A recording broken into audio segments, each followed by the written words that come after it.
Good morning बच्चों। स्वागत है आपका सामाजिक उत्थान शिक्षा प्रशिक्षण संस्थान भरतपुर द्वारा चलाई जा रही ऑनलाइन क्लासेस में। मैं आज आपको पढ़ाने जा रही हूँ हिंदी का चैप्टर 1। ये क्लास 5th की हिंदी है। वीडियो स्टार्ट करने से पहले आपसे अनुरोध है, वीडियो को लाइक करें, सब्सक्राइब करें चैनल को और वीडियो को शेयर करें ताकि उन बच्चों को भी इस कोरोना समय में मदद मिल सके जो स्कूल नहीं जा पा रहे हैं। जो आपके पास संसाधन है, कृपया आप उनसे दूसरों की भी मदद करने की कोशिश करें। तो चलो स्टार्ट करते हैं। ये एक कहानी है। कहानी का नाम है राख की रस्सी। इस कहानी में तिब्बत क्षेत्र के मंत्री द्वारा अपने बेटे को कैसे होशियार किया जाता है ये बताया गया है। तिब्बत जो क्षेत्र है वो भारत के उत्तरी क्षेत्र में आता है। तो चलो स्टार्ट करते हैं। लोनपो गार तिब्बत के 32वें राजा सोनग व सेनगापो के मंत्री थे। वे अपनी चालाकी और हाजिर जवाबी के लिए दूर दूर तक मशहूर थे। कोई उनके सामने टिकता न था। चैन से जिंदगी चल रही थी। मगर जब से उनका बेटा बड़ा हुआ था, उनके लिए चिंता का विषय बना हुआ था। कारण यह था कि वह बहुत भोला था। होशियारी उसे छूकर भी नहीं गई थी। अब इसका मतलब क्या हुआ? होशियारी उसे छूकर भी नहीं गई थी तो मतलब ये था उसे बिल्कुल भी होशियारी नहीं थी, वो बहुत ज़्यादा सीधा था। लोनपो गार ने सोचा, बेटा बहुत सीधा साधा है, मेरे बाद इसका काम कैसे चलेगा। एक दिन लोनपो गार ने अपने बेटे को 100 भेड़ें देते हुए कहा, तुम इन्हें लेकर शहर जाओ, मगर इन्हें मारना या बेचना नहीं। इन्हें वापस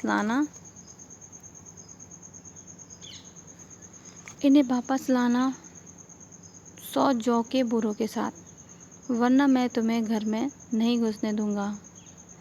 इसके बाद उन्होंने बेटे को शहर की तरफ रवाना किया।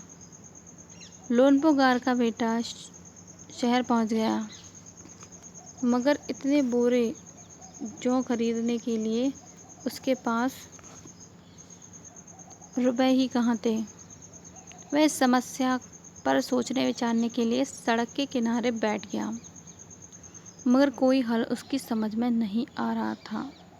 वह बहुत दुखी था। तभी एक लड़की उसके सामने आ खड़ी हुई। क्या बात है, तुम इतने दुखी क्यों हो? लोनपो गार के बेटे ने अपना हाल कह सुनाया। इसमें इतना दुखी होने की कोई बात नहीं, मैं इसका हल निकाल देती हूँ। इतना कहकर लड़की ने भेड़ों के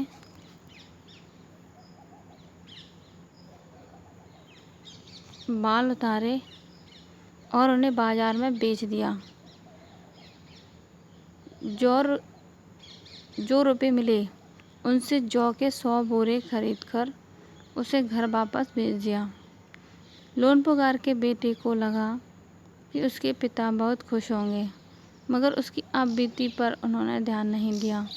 वे उठकर कमरे से बाहर चले गए। दूसरे दिन उन्होंने अपने बेटे को बुलाकर कहा, पिछली बार भेड़ों के बाल उतारकर बेचना मुझे ज़रा भी पसंद नहीं आया। अब तुम दोबारा उन्हीं भेड़ों को लेकर जाओ और उनके साथ जौ के 100 बोरे लेकर ही लौटना।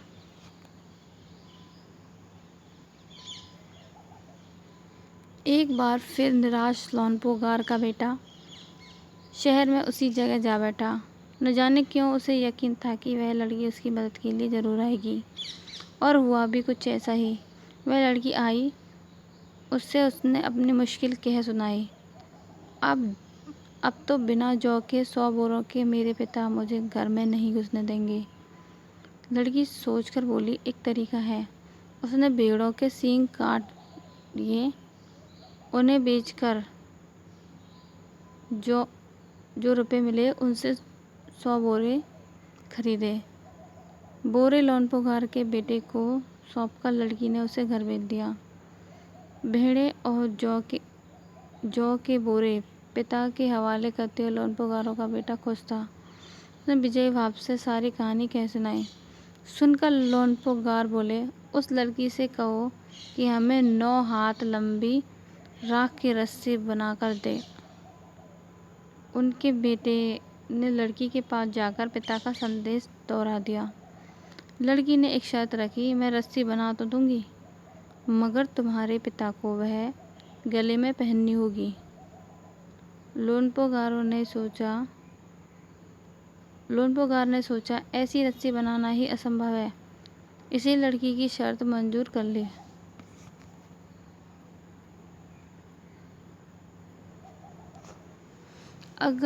अगले दिन लड़की ने 9 हाथ लंबी रस्सी ली, उसे पत्थर के सिर पर रखा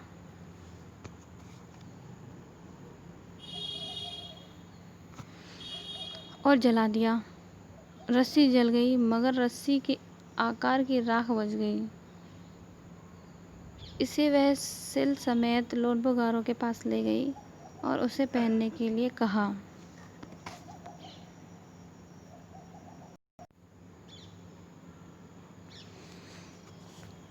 लोनपोगार रस्सी देखकर चकित रह गए। वे जानते थे कि राख की रस्सी को गले में पहनना तो दूर, उठाना भी मुश्किल है।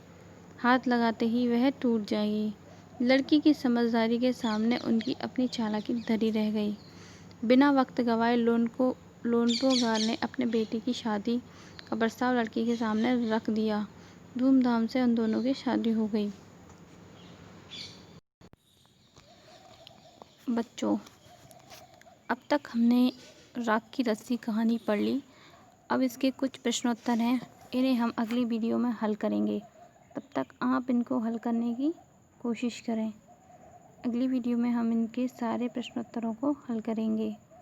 अब इस कहानी का कुछ ऐसा भाग है जो आपको जानना ज़रूरी है, इनको मैं हल करा देती हूँ, बता देती हूँ आपको, और प्रश्नोत्तरों को अगले वीडियो में मैं हल कराऊंगी।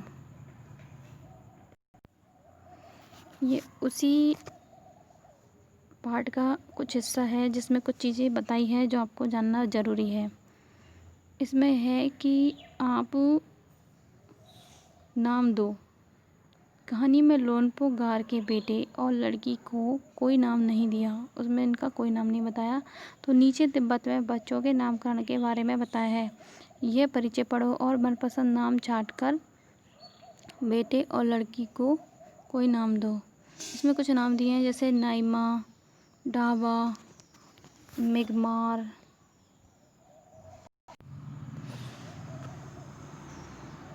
लाखबा, नूखू, फूदोरजे। ये क्या है?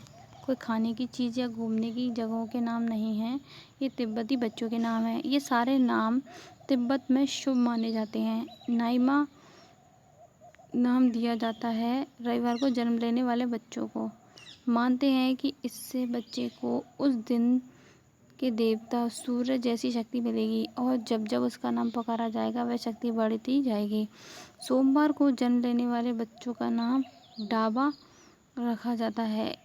यह लड़का लड़की दोनों का नाम हो सकता है। तिब्बती भाषा में डाबा के 2 मतलब हैं, सोमवार और चांद।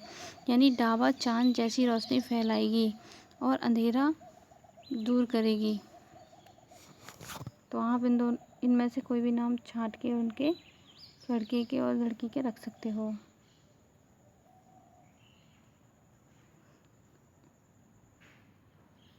आगे देखते हैं। तिब्बती भाषा में डाबा के 2 मतलब होते हैं, ये बता दें आपको। यानी तिब्बत में बुद्ध के स्त्री पुरुष रूपों पर भी नामकरण करते हैं। खासकर दोलमा नाम बहुत मिलता है। यह बुद्ध के स्त्री रूप तारा का ही तिब्बती नाम है, दोलमा।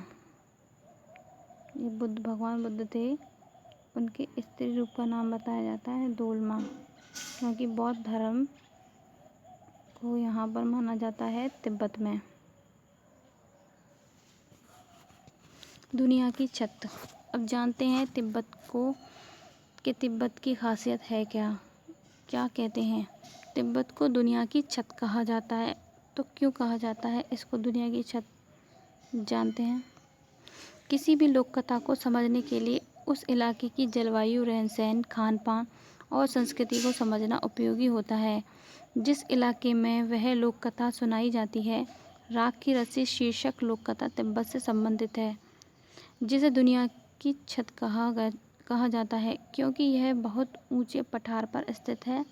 पठार जमीन के ऐसे भाग को कहते हैं जो मैदान से ऊंचा और पहाड़ से नीचा होता है। तिब्बत के पठार पर खड़े हैं ऊंचे ऊंचे पहाड़ जो हिमालय का हिस्सा हैं। इन पहाड़ों की एक खासियत यह है कि ये कई रंग के हैं, भूरे, लाल, पीले, बैंगनी, गुलाबी, गेरुआ और हरे। ठीक वैसे ही जैसे छोटे बच्चे अपने चित्रों में मनचाहे रंग भरते हैं। इन पथरीली पहाड़ों में तरह तरह की मिट्टी और खनिज पदार्थ हैं। सूरज की बढ़ती और घटती किरणों से पड़ने से वे पहाड़ अनोखे रंगों में चमक उठते हैं।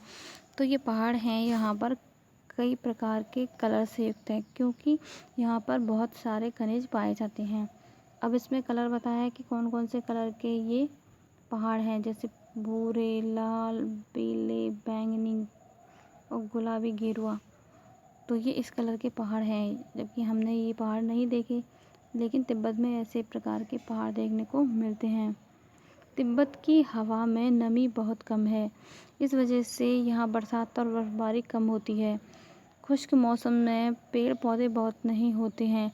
तिब्बत का पूर्वी भाग ही ऐसा है जहाँ घने जंगल पाए जाते हैं। उन जंगलों में पेड़ पौधों, पशु पक्षियों की दुर्लभ किस्म मिलती हैं। तिब्बत की मिट्टी कहीं रेतीली है, कहीं लाल पीली तो कहीं काली। तिब्बत में लगभग 1500 झीलें हैं। ये झीलें बनती हैं पहाड़ों की बर्फ़ पिघलने से। इनमें मानसरोवर झील का बहुत नाम है।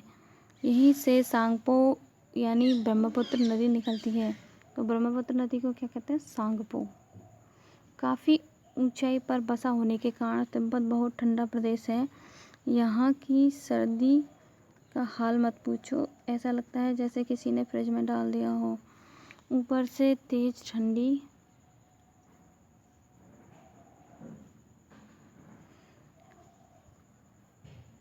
ये देखिए, ये चित्र है तिब्बत के मंदिर का। ठंडी क्या चल रही हो हवा, इसलिए वहाँ के लोग हमेशा भारी और गर्म कपड़े पहनते हैं। तिब्बती लोगों की घर बनाने की कारीगरी अनोखी है। यहाँ लकड़ी के बने हुए बहुमंजिला घर हैं।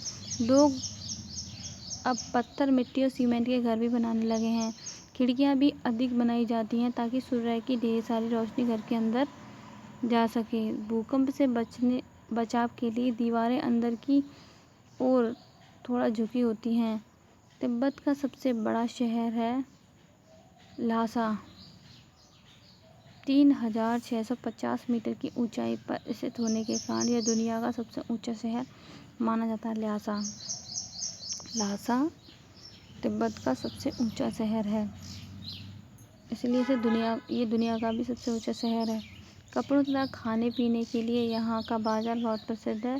ल्हासा को तिब्बतियों का दिल माना जाता है। तो हमने इसके बारे में कई जानकारी एकत्रित की तिब्बत के बारे में। ये कहानी है, एक लोक कथा है राख की रस्सी तिब्बत की। इसमें हमें बताया कि तिब्बत की जो जलवायु है वो ठंडी और शुष्क है। वहाँ पर लोग ठंडे कपड़े पहन के रहते हैं और वहाँ पर पहाड़ हैं कई प्रकार के। तो बच्चों, आगे हम इसके प्रश्नोत्तरों को हल करेंगे। तब तक आप इन प्रश्नोत्तरों को अपनी कॉपी में लिखिए और हल करने की कोशिश कीजिए।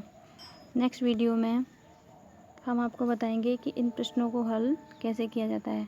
ये देखो, कुछ घरों के डिज़ाइन और मंदिरों के डिज़ाइन भी कुछ इस प्रकार के ही होते हैं। यहाँ पे तिब्बत में भूकंप रोधी बनाए जाते हैं क्योंकि यहाँ भूकंप आते रहते हैं।